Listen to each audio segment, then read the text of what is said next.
Hey there everybody, I'm back here with my heavily modified Redcat Ground Pounder four-wheel drive monster truck. It sports a cloudbuster body, so don't be confused, this is not a cloudbuster.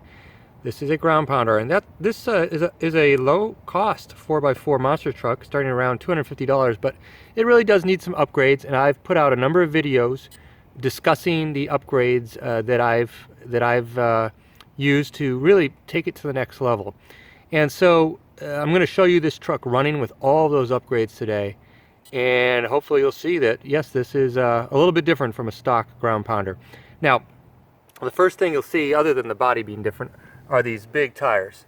The stock tires on the ground pounder are really kind of entry-level tires. They're pretty thin. They're really light, which is I think the reason they use them. They have no foam, so they're really mushy. These are fantastic tires from Durtrax, the 6-pack MT. Alright folks, here's a view of the underside of my ground pounder. Lots of upgrades to talk about here, and they are all pretty important from my point of view.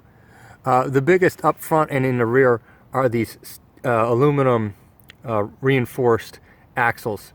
You actually use the standard axle housing here from Redcat, but it will snap without some support, even in stock configuration.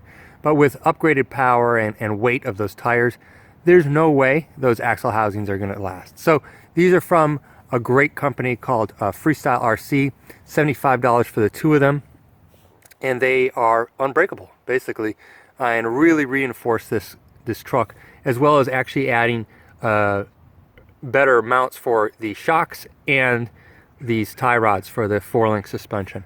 It really ties this all together. In fact, the upper rods, the upper links are tied in there as well. It's just really tough. It improves this truck in so many ways. Also visible are the upgraded drive shafts. They actually aren't matching because this is the Redcat brand. I could only find the rear version of that in stock. For the front version, I've actually used Crawford Performance Engineering's model, and frankly, I actually think this is better. They're around the same price. Maybe the Crawford Performance Engineering is a couple bucks more, but I would get it from them. They were quick to ship, and they are really dedicated to this truck because, of course, they designed it. Redcat may sell it, but this is designed by Crawford Performance Engineering, so they know this stuff. So I like their drive shafts, and if you're going to upgrade power and upgrade wheels and weight, you're going to want those upgraded shafts. Also visible is the Castle brushless motor. This is a Castle 1415 censored with a 5mm shaft. It uses a longer can, as you can kind of tell there. This is about the biggest motor. I believe it actually is the biggest motor you can fit in this truck, because a 1/8 scale motor will actually hit the top plate. It won't. There isn't enough clearance for it. So that's as big a motor as you can get. Also upgraded is the spur gear, and this is a steel Mod 1 spur gear. You can get this from Crawford Performance Engineering. You can also look around for it. I'll add links in the description. Frankly, it's a necessity. I actually used first the composite Mod 1 gear, and that stripped using this Castle brushless motor. So you're going to have to go with metal, and you can hear it. It really increases the noise of this truck, but you know what? That noise guarantees that it's not going to break. All right, so steel Mod 1 gears. I've got a steel pinion that's actually an 11 tooth down there. It's going to be pretty hard to see. Right down there is an 11 tooth steel pinion mounted to that 5mm shaft. The 5mm shaft, of course, being also very important to adding durability to a heavy truck like this. This comes in at about 10 pounds, fully assembled, which is way more than a stock ground pounder. All right, here we go. Upgraded Redcat ground pounder on 3S.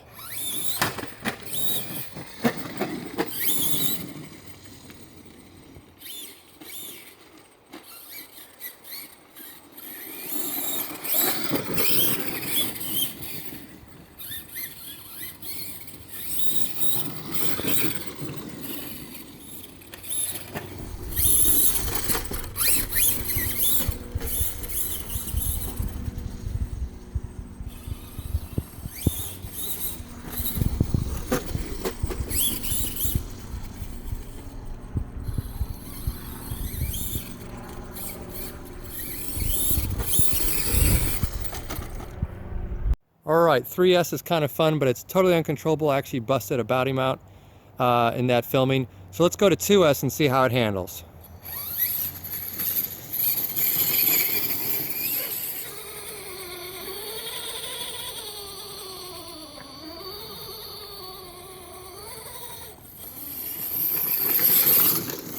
It's no longer wheeling, but it's a lot more controllable, and I'm not flipping it as much.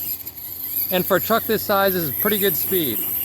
And the other nice thing about it is it's got amazing controllability at low speeds. Watch this. Remember, this is a sensored motor. So you can go all day long like this, and it doesn't cog, it doesn't jam, and it has plenty of torque to get up hills even when you're going really, really slow. So overall, I'm really happy with these upgrades. I think it's a great platform to build on and expand on.